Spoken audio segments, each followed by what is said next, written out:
Last class में हम लोगों ने क्वेश्चन नंबर 32 तक सॉल्व कर लिया था। 33 क्वेश्चन मैंने आपको ट्राई करने के लिए कहा था, तो एक बार क्रॉस चेक करके देखते हैं कि क्वेश्चन नंबर 33 कैसे होगा, है ना।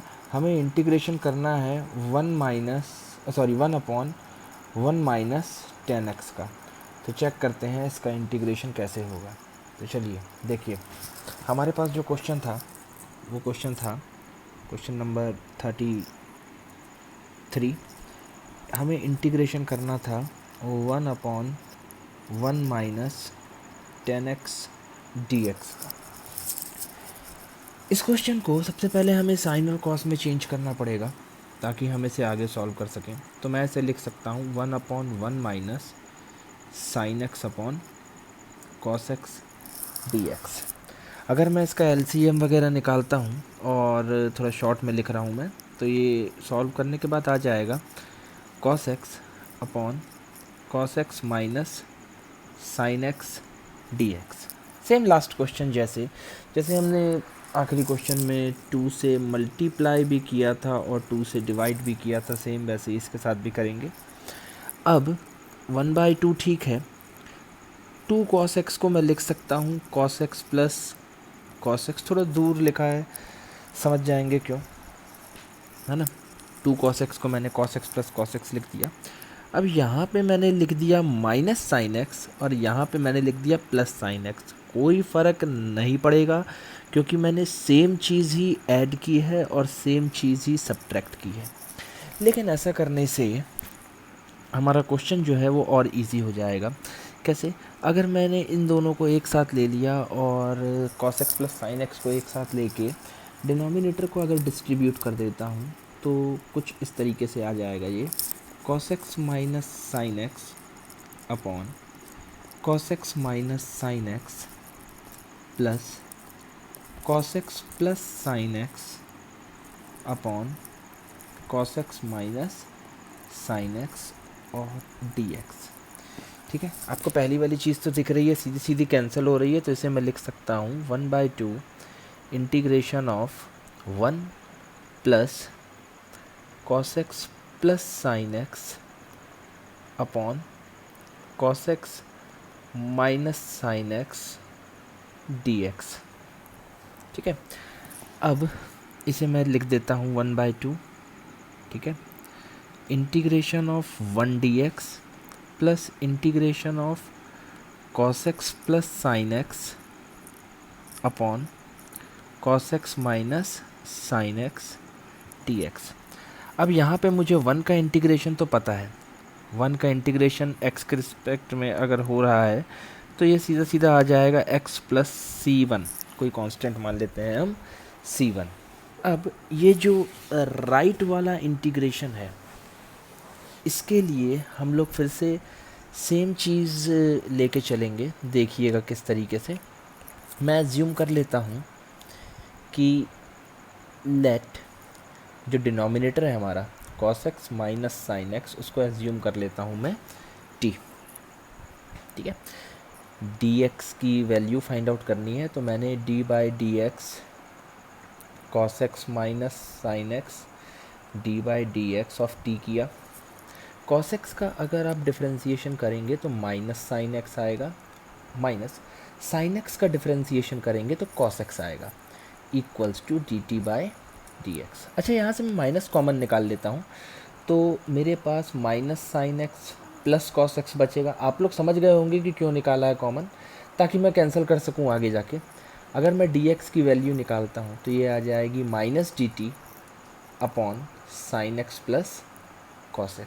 सारी वैल्यूज़ जो मैंने निकाली हैं ये मैं अब आगे पुट करने वाला हूँ। तो देखिए मेरे पास हो जाएगा integration of cos x plus sine x upon t, और dx की जगह उसकी वैल्यू आ जाएगी minus dt upon sine x plus cos x। Sign x plus cos x, sign x plus cos x cancel हो जाएगा। ठीक है, और मेरे पास आ जाएगा 1/2 ब्रैकेट में x प्लस c1। अब देखो भैया, इंटीग्रेशन में एक तो पहले माइनस साइन मैंने बाहर निकाला और फिर मुझे दिखाई दे रहा है अब इंटीग्रेशन में है 1/t dt। अब तो सिंपल हो जाएगा, 1/2 x प्लस c1, इसका हो जाएगा log t प्लस c2। ठीक है, c1 c2 दोनों के दोनों कांस्टेंट हैं, तो इसलिए मैं इन दोनों को एक साथ लिख दूंगा c। ठीक है, और log t that means cos x minus sine x plus c। ये हो गया आपका इस क्वेश्चन का आंसर। ठीक है, ओके। पीछे जो आंसर्स दिए हुए हैं उसमें 1/2 को अंदर मल्टीप्लाई कर दिया गया है, दैट मीन्स आंसर आ जाएगा x/2 minus 1/2 log cos x minus sine x plus c/2 हो जाएगा। ये c/2 भी हमारे लिए एक तरीके से कांस्टेंट है, तो पीछे कुछ इस तरीके का आंसर हमें प्रोवाइड किया गया है। ठीक है, सेम चीज़ है, कुछ अलग नहीं है। जो ऊपर वाली लाइन है वो भी आंसर हो सकती है और नीचे वाली लाइन भी आंसर हो सकती है, दोनों चीज़ें सेम है। ठीक है, चलिए आगे बढ़ते हैं और देखते हैं कि अगला क्वेश्चन क्या है। तो अगला क्वेश्चन है क्वेश्चन नंबर 34। क्वेश्चन नंबर 34 कह रहा है कि हमें इंटीग्रेशन करना है √10x upon sine x cos x।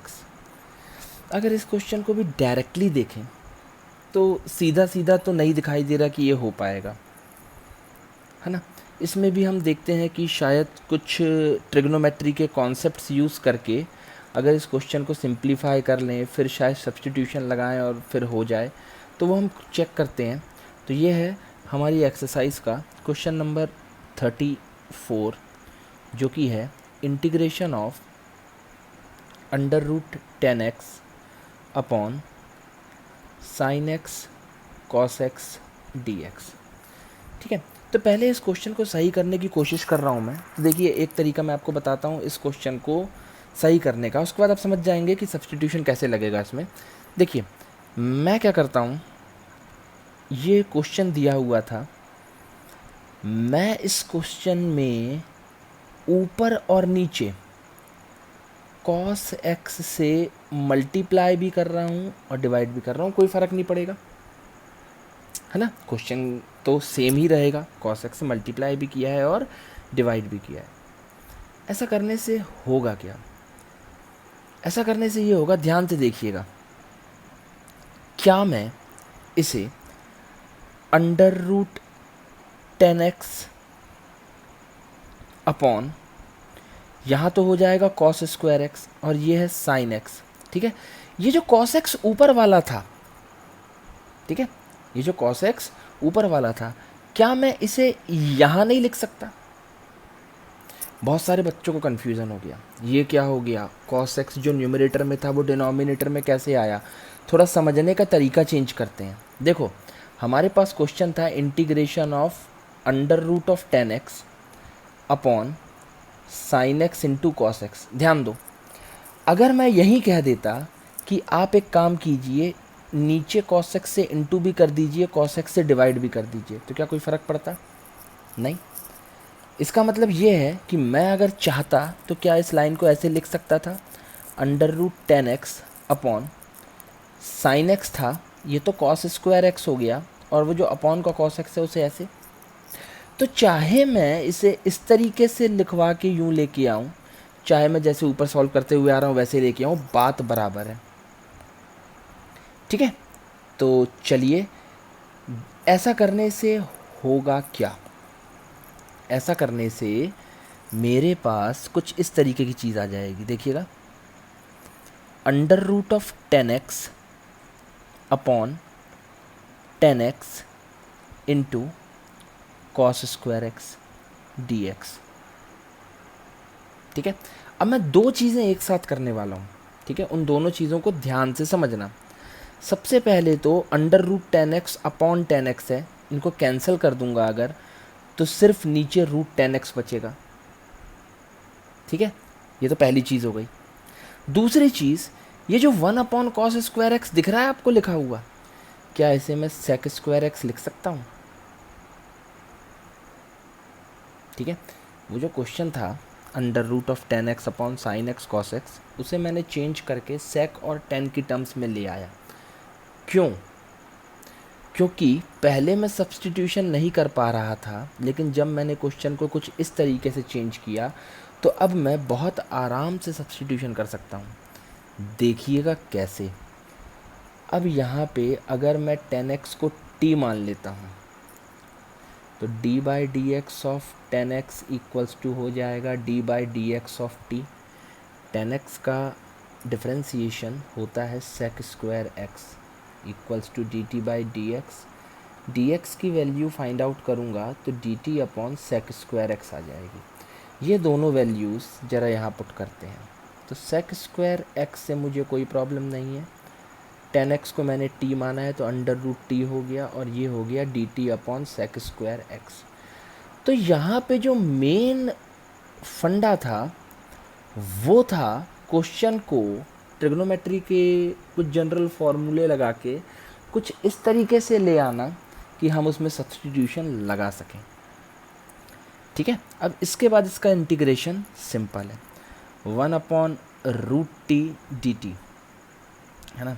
इसका अगर आप इंटीग्रेशन करेंगे तो ये आ जाएगा 2√t प्लस c। चेक कर लीजिएगा, 2√t मतलब 10x प्लस c। ठीक है, थोड़ा सा मैंने यहाँ पे शॉर्टकट अपनाया है लेकिन आप लोग समझ जाएंगे। 1/√t का इंटीग्रेशन किया है, ठीक है, तो ये हो जाएगा t की पावर -1/2। उसे सॉल्व करके चेक कर लीजिएगा, यही आंसर आएगा। ठीक है, तो ये था हमारा क्वेश्चन नंबर 34। अब हम मूव करेंगे क्वेश्चन नंबर 35 पे। ठीक है, हम लोग करने वाले हैं क्वेश्चन नंबर 35। चेक करते हैं कि क्वेश्चन नंबर 35 एक्चुअल में है क्या। तो देखिए, क्वेश्चन नंबर 35 कह रहा है कि अब हमें इंटीग्रेशन करना है 1 प्लस लॉग एक्स का whole square upon x. Easy question है, ठीक है, इसमें आपको ज़्यादा कुछ नहीं करना, सिंपल क्वेश्चन है कि इंटीग्रेशन मुझे करना है 1 प्लस लॉग एक्स का होल स्क्वायर अपॉन एक्स का। ठीक है, देखो बहुत सिंपल है। अगर सीधे मैं 1 प्लस लॉग एक्स को t मान लूँ, डिफ्रेंशिएशन लगे हाथ कर देते हैं, उसके बाद आगे की कहानी देखेंगे। तो d by D x of 1 plus log x equals to d by D x of t। 1 का डिफ्रेंशिएशन इज़ 0, लॉग एक्स का करेंगे तो आ जाएगा 1/x, ये आ गया dt बाई डी एक्स। अगर यहाँ से dx की वैल्यू निकालेंगे तो ये आ जाएगी x इंटू डी टी। सारी वैल्यूज़ जो मैंने t एज्यूम किया है और जो dx की वैल्यू आई है यहाँ पे पुट कर देता हूँ। तो देखो ये हो जाएगा t square upon x, dx की जगह मैंने पुट कर दिया x dt, x से x कैंसिल हो गया, क्वेश्चन हो गया t square dt। t square का इंटीग्रेशन होता है t क्यूब बाय 3, यानी 1 प्लस लॉग x का cube upon 3 plus c is the answer. Simple question था ये वाला। ठीक है, चलिए मूव करते हैं क्वेश्चन नंबर 36 पे और देखते हैं कि क्वेश्चन नंबर 36 भी क्या इतना ही सिंपल है। तो क्वेश्चन नंबर 36 कह रहा है x प्लस 1 दूसरे ब्रैकेट में x प्लस लॉग एक्स का होल स्क्वायर होल अपॉन में x। ठीक है, क्वेश्चन पहले लिख लेते हैं। तो क्वेश्चन था इंटीग्रेशन ऑफ x प्लस 1 दूसरे ब्रैकेट में x प्लस लॉग एक्स का होल स्क्वायर पूरे के अपॉन में x dx। क्या ये क्वेश्चन सिंपल है? तो आंसर है ये क्वेश्चन हद से ज़्यादा सिंपल है। ठीक है, बस समझना। क्या इस चीज़ को मैं चाहूँ तो ऐसे लिख सकता हूँ? देखिए कोई दिक्कत नहीं, बिल्कुल लिख सकता हूँ, मल्टीप्लाई में है दोनों चीज़ें, है ना। ठीक है, ध्यान देना, क्या इस चीज़ को मैं ऐसे लिख सकता हूँ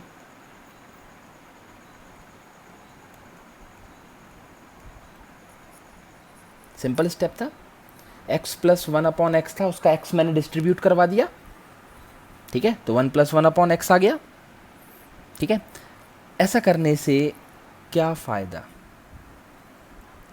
ठीक है, ऐसा करने से फ़ायदा ये है कि यदि अब आप x प्लस log x को t मानते हैं तो देखिए क्या होगा। तो पहले डिफरेंशिएशन कर ही लेता हूँ। x plus log x equals to d/dx of t। x का डिफरेंशिएशन होगा 1, log x का डिफरेंशिएशन होगा 1/x इक्वल्स टू dt/dx। अगर मैं यहाँ से dx की वैल्यू निकालता हूँ तो थोड़ा सा समझने के लिए है, बस यही वैल्यू होगी। एक बात है बोलने के लिए, है ना, ऐसी कुछ वैल्यू आएगी। ये दोनों वैल्यूज़ को जो मैंने एज्यूम किया और जो मैंने पुट किया, उसको देखता हूँ क्या कहानी होती है। देखो 1 + 1/x, ठीक है, x प्लस log x को तो मैंने t मान लिया, तो ये हो गया t²। dx की वैल्यू आई है dt/1 + 1/x, कैंसिल आउट। मेरे पास आ गया सीधा सीधा t² dt, जिसका आंसर होगा t³/3 + c, ठीक है, t³/3 + c। t मतलब क्या, t का मतलब है x प्लस log x, तो ये हो जाएगा x प्लस log x का whole cube upon 3 + c is the answer. पिछले वाले क्वेश्चन का भी आंसर ऐसा ही कुछ आया था, उसका आंसर 1 + log x का होल क्यूब था, इसका x प्लस log x का होल क्यूब अपॉन 3 है, ठीक है। तो ये भी थोड़ा सा सिंपल क्वेश्चन ही था, बस लिखने के तरीके में अगर हम सही चीज़ कर दें फिर पूरा क्वेश्चन जो है वो सिंपली सॉल्व हो जाता है, ठीक है। तो क्वेश्चन नंबर 37 को भी देखेंगे। क्वेश्चन नंबर 37 जो है वो कह रहा है, थोड़ा सा लेंदी क्वेश्चन दिख रहा है ये, x³ sine of tan inverse x⁴ upon 1 + x⁸, इसका मुझे इंटीग्रेशन करना है, ठीक है। तो क्या ये क्वेश्चन भी लेंदी है, ठीक है, तो हाँ ये लेंदी है बट सिंपल है, ठीक है। तो चलो इस क्वेश्चन को देखते हैं कि ये क्वेश्चन हम लोग कैसे सॉल्व कर सकते हैं। तो थोड़ा सा ध्यान दीजिएगा, लेंदी क्वेश्चन है, ठीक है। तो हमें इंटीग्रेशन करना है x³ sine of tan inverse x⁴ upon 1 + x⁸ dx का। शुरुआत कहाँ से करें, तो देखिएगा थोड़ा सा इसको स्टेप बाय स्टेप करूँगा मैं, एक बार में पूरा सॉल्व नहीं करूँगा, ठीक है, धीरे धीरे स्टेप बाय स्टेप्स को देखते हैं। सबसे पहले मैं एक काम करता हूँ, मैं x⁴ को एज्यूम कर लेता हूँ t, ठीक है। मैं पहले dx की वैल्यू भी निकाल लूँ ताकि एक बार में मैं सारी चीज़ें पुट कर सकूँ। तो ये कुछ इस तरीके का हो जाएगा, यानी 4x³ इक्वल्स टू dt/dx, या फिर मैं कह सकता हूँ कि dx की वैल्यू आएगी dt/4x³। ज़रा ये दोनों वैल्यूज़ क्वेश्चन में पुट कर रहा हूँ, x³ sine of tan inverse t, सही है, अपॉन 1 + x⁸। सुनना ज़रा भैया, x⁴ को t माना है तो x⁸ t² नहीं हो जाएगा। ये समझ लो कि मैंने इस वाली चीज़ की स्क्वायरिंग कर दी, हाँ। तो क्या मैं x⁸ को t² नहीं लिख सकता, बिल्कुल लिख सकता हूँ। dx की वैल्यू तो हम अभी निकाले हैं, dt/4x³, x³ and x³ cancel out, ठीक है। अब मेरे पास क्वेश्चन क्या बचा, क्वेश्चन बचा sine of tan inverse t upon 1 + t² dt, और ये जो अपॉन का 4 है इसे मैं बाहर कर देता हूँ। अब क्या करें, ठीक है, फिर से अब मैं tan इनवर्स t को एज्यूम कर लेता हूँ u। ठीक है, ध्यान से, अभी क्वेश्चन x में था, मैंने उसे t में कन्वर्ट किया, लेकिन अभी भी सॉल्व नहीं हुआ तो एक बार और सब्सटीट्यूशन लगाया, tan इनवर्स t को क्या एज्यूम कर लिया, u। ध्यान से देखो, अब मैंने यहाँ पे निकाला d by d T of tan inverse t और d by d T of u। tan inverse t का अगर आप डिफरेंशिएशन करेंगे तो आपके पास आ जाएगा 1/1 plus t square equals to d u by d t. आपको डी टी की वैल्यू निकालनी है, तो डी टी की वैल्यू आ जाएगी 1 plus t square d u. देखो अब ये वैल्यूज़ भी मैं क्वेश्चन में पुट कर रहा हूँ, ध्यान से देखना। 1/4 integration of sine u upon 1 plus t square. What is the value of dt? The value of dt is 1 plus t square into du. 1 plus t square and 1 plus t square cancel out हो गया, मेरे पास आ गया 1/4।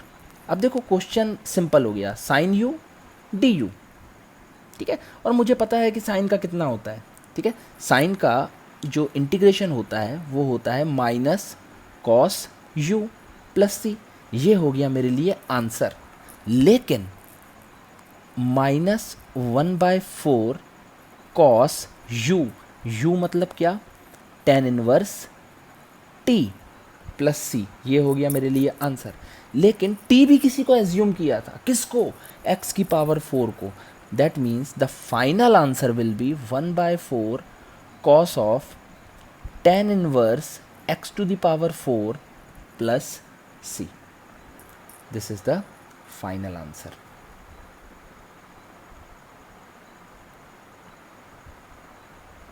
ठीक है,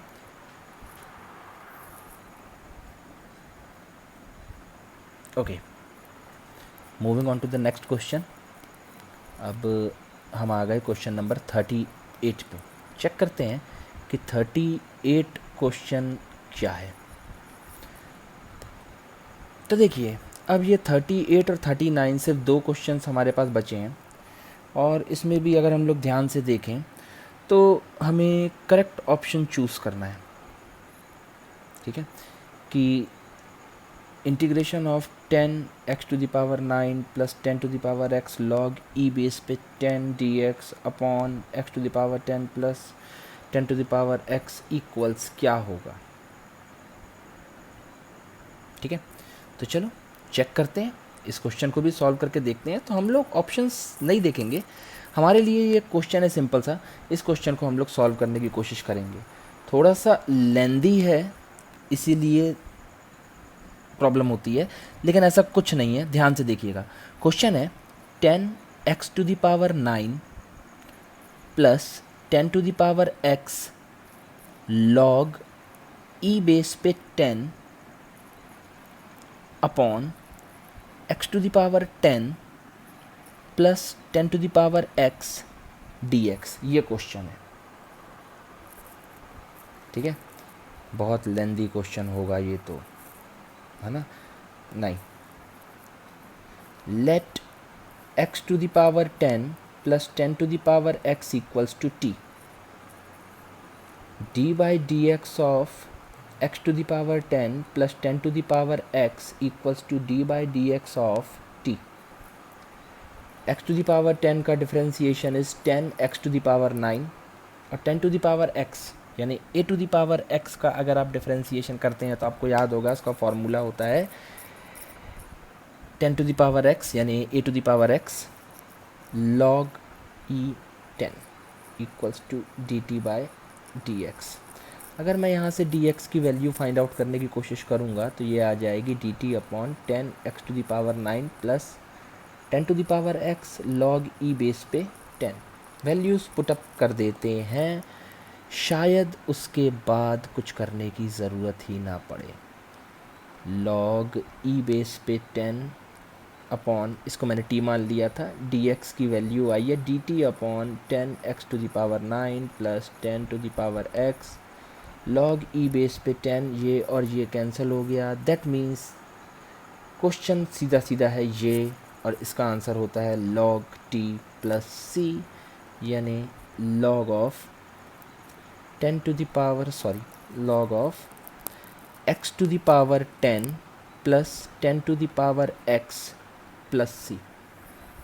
check करते हैं ऐसा कोई ऑप्शन अवेलेबल है या नहीं है।